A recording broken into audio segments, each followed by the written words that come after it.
A big change has been made regarding how the United States Postal Service is handling your mail. It started in December of 2025, and moving forward, this is how it's going to be, and it's important that you know about it because it's probably going to affect everybody in some way or fashion.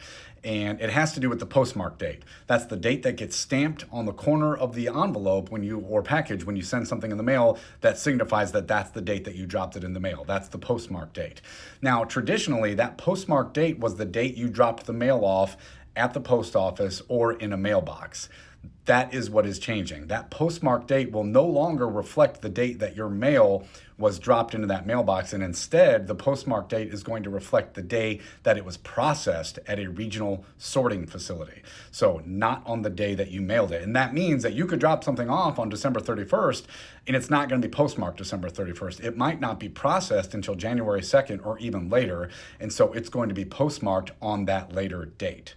Now, why that matters to you is postmarks are used for lots of things. It's considered the official date that something was put in the mail. It's used for deadlines for taxes or legal filings, bill payments, charitable donations. Lots of different things go by postmark date. You probably hear that a lot. It has to be postmarked by a certain date. Sweepstakes and various raffles and things that even do. Very often they want a guaranteed postmark date.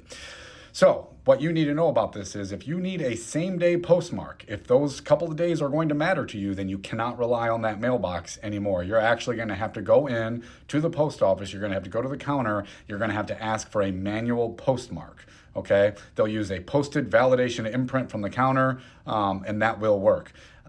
You can also use certified mail, you can use registered mail, or you can ask for a certificate of mailing. Those are things that you have to pay for. Self-service kiosks will not guarantee the date. That's important for you to know. So basically, you're going to have to plan for deadlines. You're going to have to use these in-person services if that mailing date really matters to you, because this is a small change, but it could have huge consequences if you don't know about it and if you're not prepared for it.